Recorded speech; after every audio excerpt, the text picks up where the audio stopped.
Kia ora koutou. So this is a talk, Why Don't We Build Back Better? Complexities of Reconstituting Urban Form. It's by myself, Steve Matthewman, and my colleague, Hugh Byrd. And we're really starting from the observation that this idea of building back better post-disaster has assumed a position of orthodoxy. And for example, it's enshrined in the principles of the Sendai Framework for disaster risk reduction 2015 to 30. Yet, despite near universal desires to build back better, cities routinely fall short of this aim. In one expert's bold assessment, no one builds back better. So this leads to the important sociological question, why not? And this general failure is explored in this talk through a specific case study, that being the city of Ōtautahi, Christchurch, New Zealand, following the 2010-2011 Canterbury earthquake sequence. Now, we start with the observation that the earthquakes were primarily a tragedy. 185 people were killed, 7,000 were injured, many were displaced due to red zoning and other factors. So lives are altered irrevocably, and much trauma remains.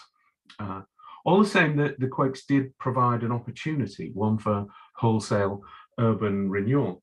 And Roger Dennis, the proponent of the Sensing City project that at the time promised to turn Christchurch into the planet's first genuinely smart city, said, no one in the world is rebuilding the heart of a living city from scratch. Similarly, foreign policy touted Christchurch as a global city to watch, with Edward Glaser and Saskia Sassen saying, this was a unique opportunity to rethink urban form. And multiple visions of this new city were articulated. Amongst other things, it was hoped that the city, the new Christchurch, might be a magnet city. So KPMG saw the rebuild as offering the potential to reinvigorate the city by creating a new centre to attract people and capital, thus providing synergies for exciting, creative and lucrative projects. Christchurch, it predicted, could attract wealth creators and disruptors and become a haven for the young, entrepreneurial and energetic.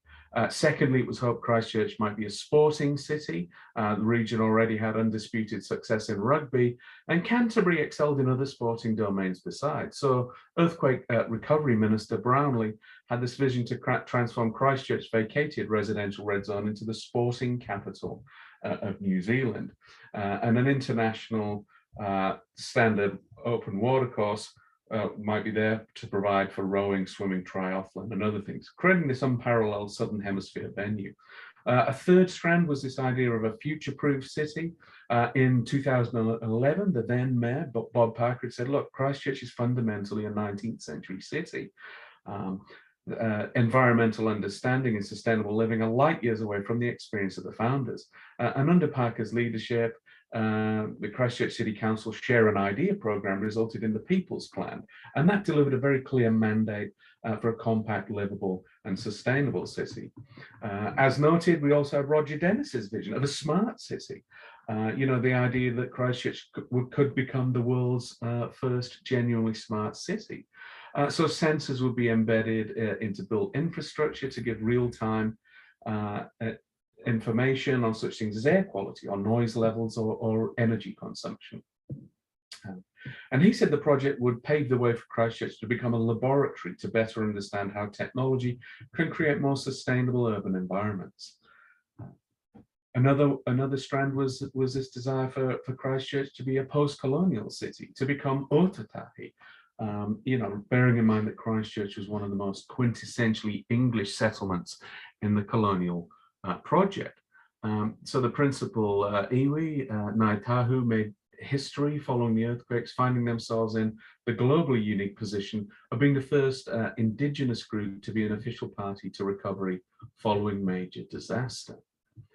The Indigenous Urbanism podcast, for example, noted that the earthquakes provided a chance to build, more or less from scratch, a post-colonial city inclusive of everyone, and with a strong recognition of the mana whenua of local hapu, nai tuahuriri.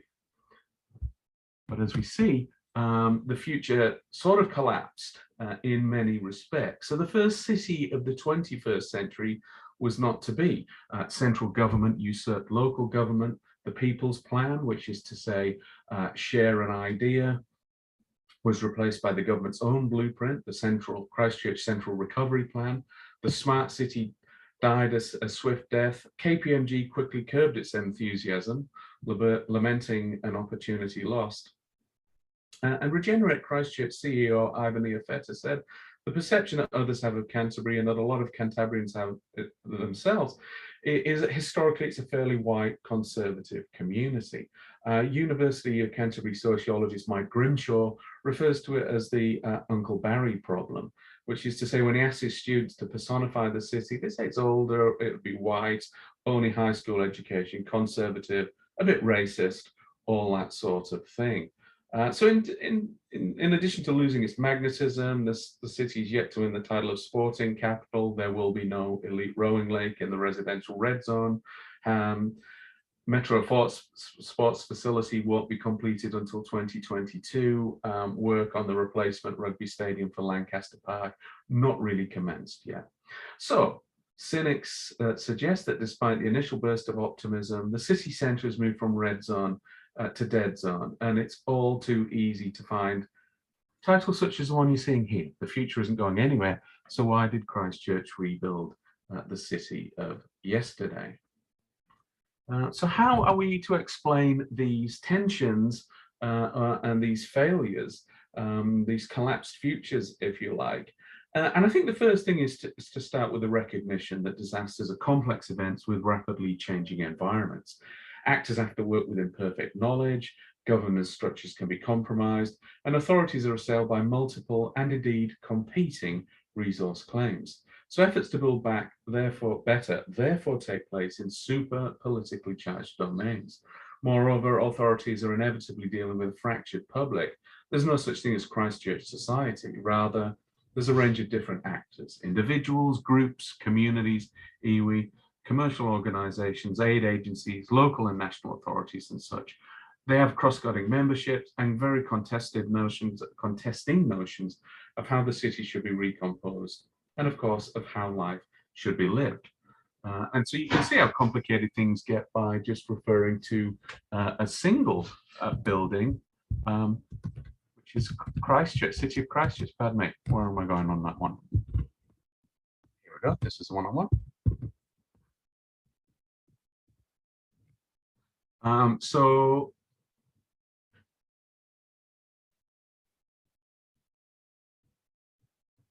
formerly a place of worship and a city symbol, and of course a tourist attraction. You know, the future form and function of this place have generated heated debates. I mean, some people think it should serve as a ruin and a reminder of the quakes that happened and afflicted the city, some sort of monument to the earthquakes. Many more, of course, think it should be rebuilt.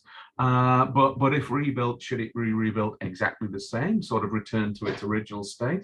Should it be replaced by some sort of replica? Or should it be replaced by something else entirely?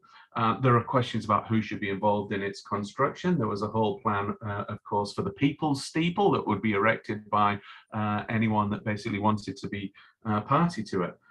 Then there are the questions about what purpose should it ultimately serve? Should it be an Anglican establishment? Or certainly following the mosque shootings, there were many people that said it would be more appropriate to designate it a multi-faith establishment. So thinking through these sorts of antagonisms, we can get a useful framework from the historian Reinhard Koselleck. And he argues that any major event will unfold and indeed should be examined through three key oppositions. Before and after here refers to generational differences. Inside and outside refers to the politics of difference, of in-group and out-group, friend and foe. It also speaks to notions of public and private, what's secret, what's known, how decisions are made, and crucially, of course, by whom. And for Koselleck, these differences are mediated ultimately rather than fully resolved. And finally, above and below refers to social hierarchies that defines human existence. For just as there is no coherent society, there's no truly equal one either. So if we think about before and after, just think about the fate of youth in the city. You know, a decade on from the quakes, youth really await their place. For many, their memories of the place don't extend beyond a city that's always been broken. As 15-year-old youth leader Don Wilson said to local journalists, young people don't feel Christchurch is a place where it's actually truly their home. Compounding matters, of course, Christchurch has an older demographic profile compared to most New Zealand cities. The head of one of the rebuild agencies said to us that senior citizens tend to have a disproportionate sense of stewardship over the central city because they came of age prior to mass vehicle ownership, suburbanisation, and the subsequent mollification of Christchurch, when the urban centre also acted as the centre of social gravity, being the hub for transport, retail, and recreation. So they've got the longest association with the city, and they feel the loss of heritage buildings most keenly. And they frequently expect the new builds to replace what was lost. So their mandate is therefore to build back the same. For veteran activist John Minto, the Share an Idea consultation process was the most important and biggest and most effective exercise in democracy that's ever happened in New Zealand. And here I'm talking about insiders and outsiders. You know, at interview, he described it as an outpouring of what is at the heart and soul of Christchurch. But of course, what eventuated in the government's recovery plan, he said, is simply a corporate plan based on private sector-led development. And it's been an absolute disaster. And others have been inclined to agree. James Dan, for example, saw the benefits of the recovery plan largely accruing to property developers and businesses from out of town. So the resulting feeling, as Christchurch journalist Philip Matthews put it in his series Munted, is that the rebuild was done to and not by Christchurch. And let's think a little bit about hierarchies above and below, because clearly some do count more than others, and this brute fact carries over into built form. What gets to be constructed, where and for whom, are often functions of connections and resources. In other words, as sociologists, we might say they're the network effects of accrued capital, cultural, social, and economic. So you can see a couple of quotes there from a key figure in the rebuild who said to us on condition of anonymity that it's the most organized people, it's the most networked people, it's the most resourced people that actually get what they want.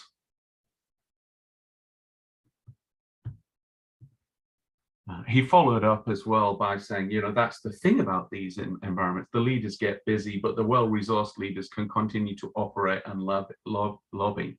And so they're the people that get what they want. Often the poor and the marginalized are just struggling to keep body and soul together.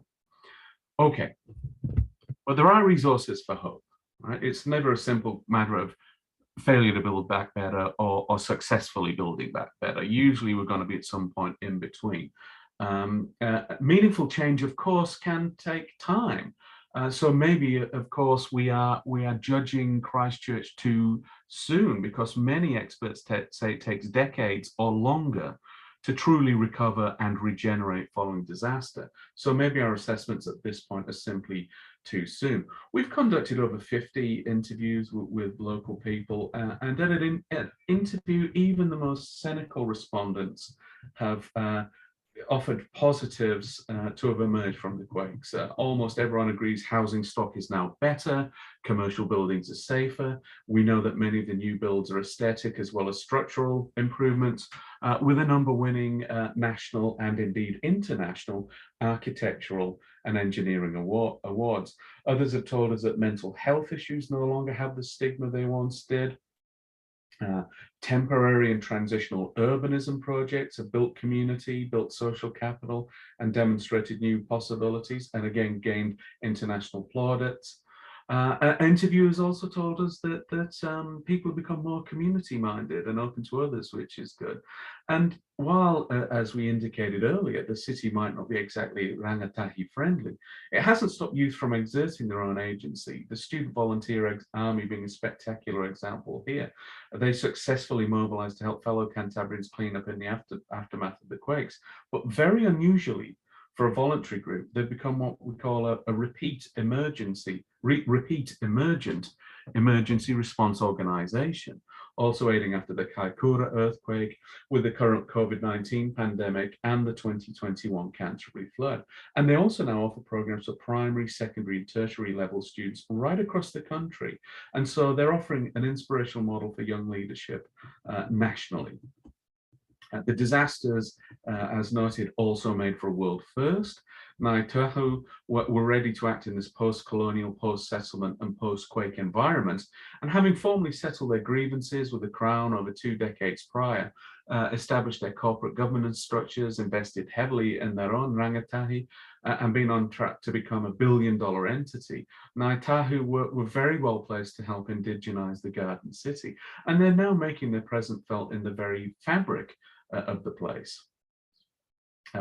We could also point to the residential red zone. The majority of the city's residents support ecological restoration here, and it looks like on the current plans delivered by Regeneration Christchurch and the council agreements in conjunction with Ngāi Tahu,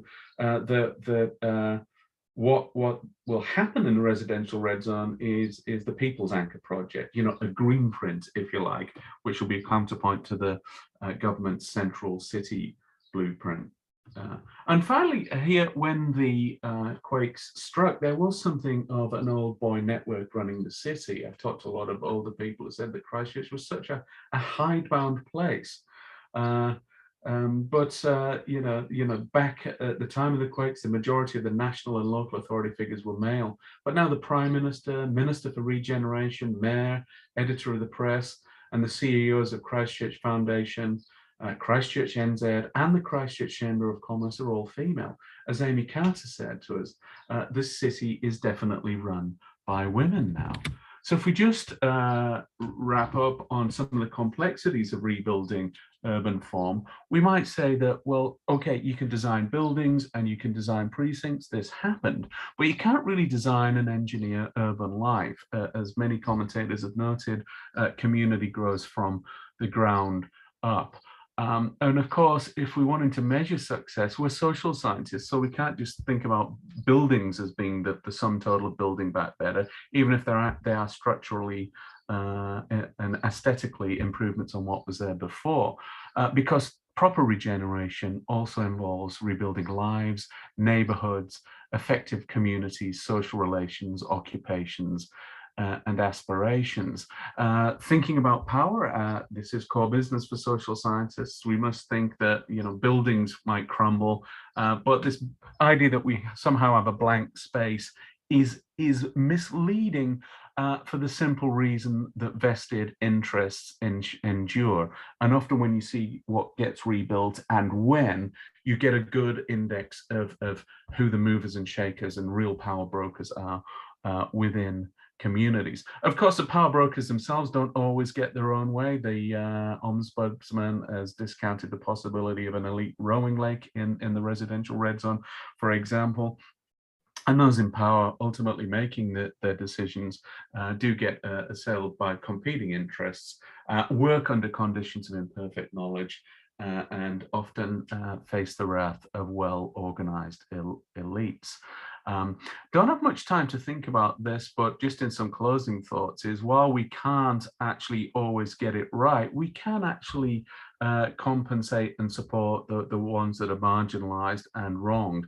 So Honig suggests a number of formal solutions, including restitution, compensation, formal apologies, and support and empowerment. And some of the ways in which that support and empowerment might work, and in fact we've seen work, is in wholesale public consultation, like share an idea. Okay, that wasn't followed through on, but then maybe the Regenerate Christchurch's widespread consultation on the residential red zone plan would be a good example of that, I think. And that's where I'll close it. So thank you for your time and your interest, and have a good conference.